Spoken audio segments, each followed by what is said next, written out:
जय हिंद दोस्तों। क्या आपको पता है कि सीडीएस के जीएस पेपर में फेल होने वाले 90% एस्पिरेंट्स यही गलती करते हैं जो आप शायद आज कर रहे हो। वो पूरी बुक पढ़ते हैं पर उन्हें ये नहीं पता होता कि यूपीएससी एक्चुअली में कहाँ से सवाल पूछ रहा है। For the next 60 odd days you don't need to actually work very very hard, you actually need to work smart। और इसके लिए मैंने PYQs को एनालाइज करके फॉर द लास्ट 10 years मतलब 2019 से 2025, जिसमें कि 10 या 12 क्वेश्चन पेपर्स होते हैं, इनको एनालाइज करके मैंने सारे मेजर थीम्स निकाले हैं जिसके ऊपर क्वेश्चंस रिपीटेडली पूछे जा रहे हैं। और अगर आप इस स्टडी प्लान को फॉलो कर लेते हो तो आप बहुत आराम से 40+ मार्क्स जीएस में स्कोर कर लोगे। पॉलिटी से हम लोग शुरू करेंगे। इससे पहले कि हम शुरू करें, अगर आपको ये पीडीएफ चाहिए तो आप मेरे टेलीग्राम चैनल पे जाके इसको डाउनलोड कर लेना। प्लस मैं अपने टेलीग्राम चैनल पे बहुत सारे फ्री मटेरियल्स डालता हूँ, आप उसका भी फ़ायदा उठा सकते हो। टेलीग्राम चैनल को जरूर से ज्वाइन कर लीजिएगा। पॉलिटी से स्टार्ट करते हैं। पॉलिटी में सबसे इंपॉर्टेंट अगर आपको देखें तो फंडामेंटल राइट्स के ऊपर 10 बार सवाल पूछे गए। इसका मतलब 1 क्वेश्चन एवरी पेपर, ठीक है, क्योंकि हर साल 2 पेपर होता है तो 1 क्वेश्चन हर पेपर में पूछा जा ही रहा है। तो ये हमारे लिए बहुत इंपॉर्टेंट हो जाता है। फंडामेंटल राइट्स को आप नहीं छोड़ सकते। उसके बाद आता है इमरजेंसी प्रोविजंस, जिसके ऊपर 6 बार सवाल पूछे जा चुके हैं। अमेंडमेंट्स के ऊपर 9 बार सवाल पूछे जा चुके हैं, जिसका मतलब है कि अमेंडमेंट्स जो कि स्टैटिक अमेंडमेंट्स है, जो कि आप पॉलिटी में पढ़ते हो, प्लस जो भी करंट अफेयर्स में जो अमेंडमेंट्स हैं वो हमारे लिए बहुत ज़रूरी हो जाते हैं। ये भी ऑलमोस्ट हर पेपर में एक बार पूछा गया है, ठीक है। उसके अलावा अगर आप देखो तो डीपीएसपी हमारे लिए इंपॉर्टेंट हो जाता है क्योंकि इस पर 6 बार सवाल पूछा गया है सीडीएस में, ठीक है। 2019 से लेके 2025 के बीच 6 बार सवाल पूछा गया है इस पर, तो डीपीएसपी भी हमारे लिए इंपॉर्टेंट हो जाता है। इसके अलावा प्रेसिडेंट के ऊपर 9 बार सवाल पूछा गया है, ठीक है। सो प्रेसिडेंट इज़ वेरी इंपॉर्टेंट, तो प्रेसिडेंट को आप मिस नहीं कर सकते। प्रेसिडेंट आप कवर करेंगे।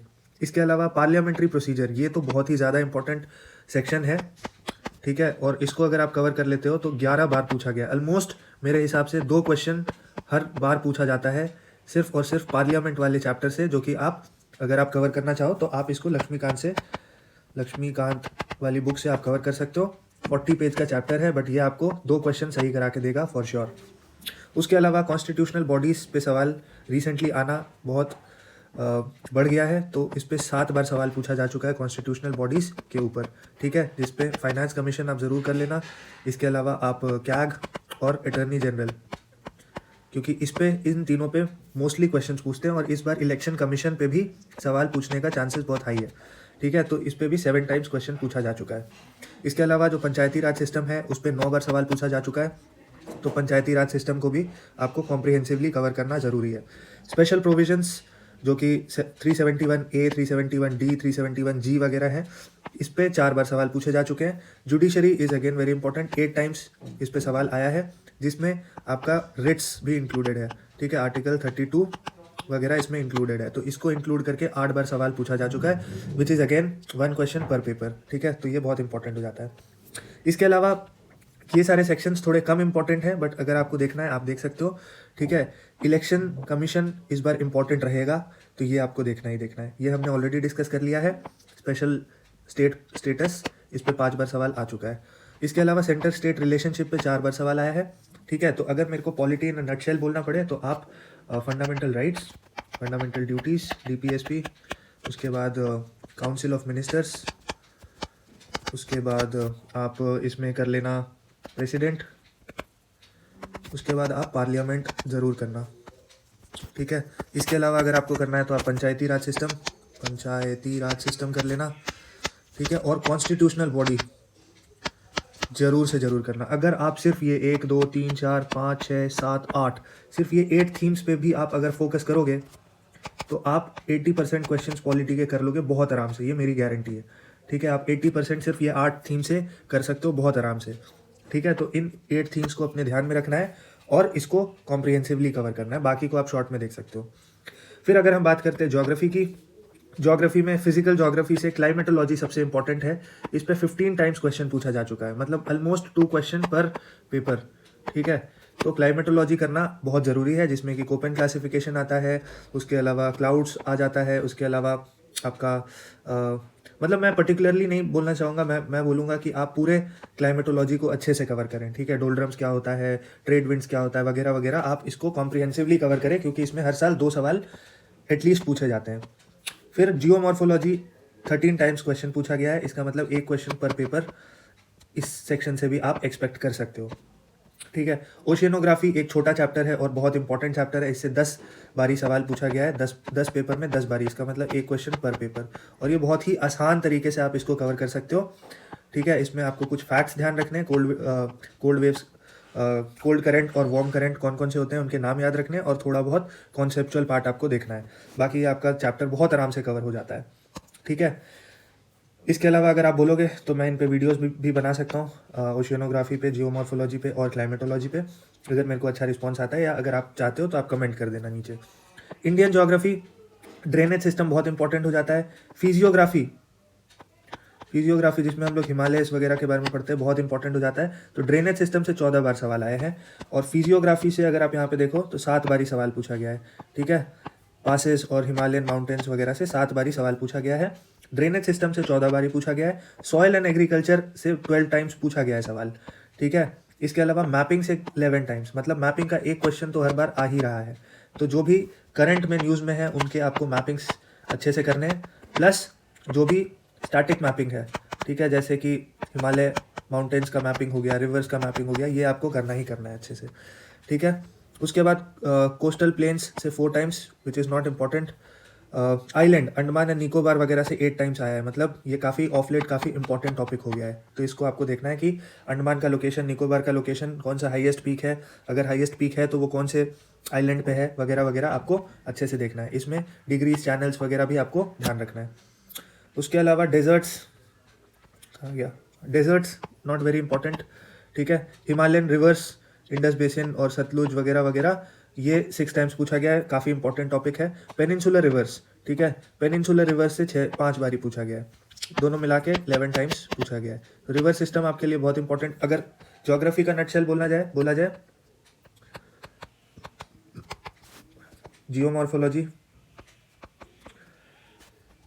ओशियनोग्राफी, फिर क्लाइमेटोलॉजी। अगर इसमें आपको एक चीज़ छोड़ना पड़े तो आप ये छोड़ सकते हो, जियोमॉर्फोलॉजी।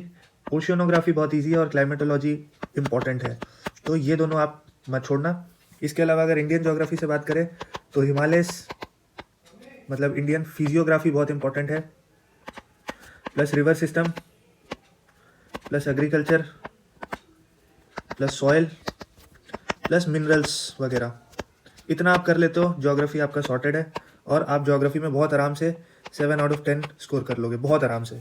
ठीक है, अगर आप सिर्फ ये 8-10 थीम्स पे फोकस करते हो, आप 7 आउट ऑफ 10 बहुत आराम से स्कोर कर लोगे। इसके अलावा अगर आपको CDS PYQ का मैंने नोट्स बनाया हुआ है, आप सैम्पल चेक कर सकते हो। This is just ₹199। ठीक है, इसमें आपको पिछले 10 या 12 पेपर्स का पूरा PYQ का नोट्स मिल जाता है। तो अगर आप लेना चाहो ले सकते हो, नहीं लेना चाहो आप खुद से एक्सट्रैक्ट कर लो, बट ये करना आपके लिए बहुत ज़रूरी है। If you are missing out this, you are missing out on your selection big time. ठीक है, let me be very clear, क्योंकि एग्जाम क्लियर करने का सिर्फ एक ही तरीका है, स्टैटिक नॉलेज प्लस PYQs। तीसरा, अगर आप मॉक टॉक के चक्कर में पढ़ रहे हो तो आप अपने पैर पे ऑलरेडी कुल्हाड़ी मार चुके हो। अगर आप मॉक देते रहोगे तो आप कुल्हाड़ी मारते जाओगे। मेरा रिकमेंडेशन है मॉक मत दो, PYQ सॉल्व करो। ठीक है, मॉक को बिल्कुल ही अबैंडन कर दो, मॉक देने की कोई ज़रूरत नहीं है, आप सिर्फ PYQ सॉल्व करो और अपने स्टैटिक नॉलेज को रिवाइज करो। ठीक है, coming to the history section, history section में मॉडर्न हिस्ट्री में अगर मेरे को बोलना पड़े तो आप 1885 से लेके 1947 तक जो भी हुआ है उसको अच्छे से कर लो। ठीक है, यहाँ से आपको मेजॉरिटी क्वेश्चंस मिलेंगे मॉडर्न हिस्ट्री के। अगर आपको हिस्ट्री में कुछ नहीं करना है ना, तो भी अगर आप 1885 मतलब इंडियन नेशनल कांग्रेस जहाँ से शुरू होती है वहाँ से लेके 1947 तक अगर आप कर लेते हो तो आप आराम से, अगर मॉडर्न हिस्ट्री में अगर 10 सवाल आ रहे हैं तो आप आराम से 10 में से आप 6 सवाल कर लोगे। ठीक है, तो इसका वेटेज बहुत हाई होता है, तो वही हमको यहाँ पे देखने को मिल रहा है, 13 टाइम्स पूछा गया है। ठीक है, उसके अलावा गांधी जी, अंबेडकर, राजा राम मोहन रॉय वगैरह से 10 टाइम्स पूछा गया है। तो पर्सनालिटीज़ पे आपको काम करना है। ठीक है, जो इंपॉर्टेंट पर्सनालिटीज़ थे, तो अगर इन दोनों को मिला दें तो ये ऑलरेडी 23 टाइम्स हो जाता है। ठीक है, तो ये आपको बिल्कुल ही ठीक से करना है, इसमें कोई कोताही नहीं। अगर आपको सिर्फ एक चीज़ भी करना है ना हिस्ट्री में, तो आप सिर्फ इतना कर लो। ठीक है, you will be good to go, आपको बहुत आराम से 5 में से 3 सवाल मिल जाएंगे यहाँ से। ठीक है, उसके अलावा ट्राइबल एंड पीजेंट रिवॉल्ट्स वगैरह से 7 टाइम्स पूछा गया है। This is again very important. Medieval India में बात करें तो ऑफ लेट विजयनगर अंपायर से बहुत सवाल देखने को मिल रहे हैं, तो 9 टाइम्स विजयनगर अंपायर से आपको सवाल देखने को मिल जाएंगे।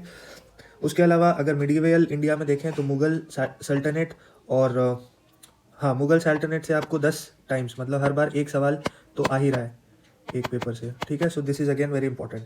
एंशियंट इंडिया अगर आपको करना है तो जैनिज्म बुद्धिज्म आप कर लो, और आप कर लो अशोका के बारे में पढ़ लो और आजीविका के बारे में पढ़ लो। आपको 11 टाइम्स सवाल इसमें पूछे गए। इसके अलावा मौर्यन अम्पायर, गुप्ता अम्पायर और हड़प्पन सिविलाइजेशन को मिला के 10 बार सवाल पूछे गए। तो ये भी आपके लिए काफ़ी इंपॉर्टेंट हो जाता है, क्योंकि ऑफ लेट यूपीएससी ने एंशियंट और मिडीवियल से क्वेश्चन पूछना शुरू कर दिया है। ठीक है, उसके अलावा अच्छा पीवाईक्यू एनालिसिस कैसे करना है आपको, अगर आप सीडीएस की तैयारी कर रहे हो तो आपको सीएपीएफ और यूपीएससी के पीवाईक्यूज पे ज़्यादा फोकस करना है। ठीक है, क्योंकि सीडीएस के पीवाईक्यू सीडीएस में वापस आ जाएं इसका चांसेस कम है, बट सीएपीएफ के और यूपीएससी के पीवाईक्यू सीडीएस में आ जाएं इसका चांसेस बहुत ज़्यादा है, और आप इसमें एनडीए भी इंक्लूड कर सकते हो। ठीक है, तो मैं देखता हूँ बहुत सारे गलती करते हैं कि सीडीएस की तैयारी करते हैं तो सीडीएस का ही पीवाईक्यूज लगाते हैं। Absolutely nonsense. ठीक है, आपको कोई हेल्प नहीं करेगा वो। अगर आप सीएपीएफ और यूपीएससी का लगाओगे तब वो सीडीएस में आपको हेल्प करेगा, क्योंकि यहाँ से आपको डायरेक्ट क्वेश्चन देखने को मिल जाएंगे सीडीएस में। और सीडीएस का भी लगाना जरूरी है, क्योंकि कुछ क्वेश्चन रिपीट होते हैं, वर्डिंग्स चेंज होता है, क्वेश्चन का थीम रिपीट होता है, क्वेश्चन रिपीट होता है। ठीक है, coming back to general science, इसमें अगर आप फिजिक्स की बात करो, ऑप्टिक्स सबसे इंपॉर्टेंट चैप्टर है, इससे 15 बार सवाल पूछे, मतलब ऑलमोस्ट 1.5 क्वेश्चन पर पेपर। ठीक है, बहुत important. Electricity and magnetism 12 times. ठीक है, mechanics, acceleration, momentum, kinetic energy वगैरह 14 टाइम्स। फिर आते हैं केमिस्ट्री। केमिस्ट्री में acid base and pH value वगैरह से, जो कि एप्लीकेशन बेस्ड क्वेश्चन होते हैं, 10 टाइम्स। मेटल रिएक्टिविटी से 11 टाइम्स पूछा गया है, बहुत इंपॉर्टेंट है। इसके लिए साइंस के लिए आपको सिर्फ एनसीईआरटी कवर करना है, इसके अलावा आपको कुछ भी कवर नहीं करना है। एनसीईआरटी वो भी 9th और 10th का, इसको चाट जाओ, आपके 22 आउट ऑफ 30 क्वेश्चंस आपको सीधे एनसीईआरटी से देखने को मिल जाएंगे। एटम्स एंड मॉलिक्यूल्स, आइसोटोप्स वगैरह से 10 बार सवाल पूछे गए, तो ये भी काफ़ी इंपॉर्टेंट है। When we talk about biology, biology में ह्यूमन फिजियोलॉजी से 18 टाइम्स पूछा गया है। ठीक है, तो आपको ह्यूमन के ऊपर ज़्यादा काम करना है। ह्यूमन फिजियोलॉजी, जिसमें कि ब्लड आता है, heart, reflexes, vitamin and deficiency वगैरह, 18 टाइम्स पूछा गया। फिर आता है सेल बायोलॉजी, इससे 10 टाइम्स पूछा गया है। सेल वाला चैप्टर से 10 टाइम्स क्वेश्चन पूछा गया है। प्लांट बायोलॉजी से 13 टाइम्स पूछा गया।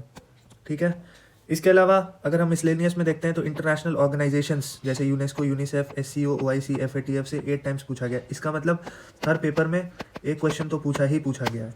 ठीक है, तो organisations is very important for us, इसका स्टैटिक नॉलेज आपको होना बहुत जरूरी है। Ramsar convention, Kyoto protocol, IUCN red list वगैरह से 6 टाइम्स पूछा गया है। गवर्नमेंट स्कीम्स जो स्टैटिक हैं उससे 6 टाइम्स, बाकी करंट अफेयर्स में बहुत बार पूछते हैं, तो गवर्नमेंट स्कीम्स बहुत इंपॉर्टेंट है। करंट अफेयर्स के लिए गवर्नमेंट स्कीम्स, स्पोर्ट्स अवार्ड्स, ओबेचुरीज। ठीक है, उसके अलावा मिलिट्री एक्सरसाइज और मिलिट्री इक्विपमेंट्स जो होते हैं, ठीक है, ये हमारे लिए बहुत इंपॉर्टेंट हो जाता है। अगर आप इतना भी कर लेते हो तो आप आराम से 12 आउट ऑफ 20 क्वेश्चन कर लोगे करंट अफेयर्स का। ठीक है, all the best. PDF download करना होगा तो आप चैनल पे जाके इसको डाउनलोड कर लेना। All the best, thank you very much.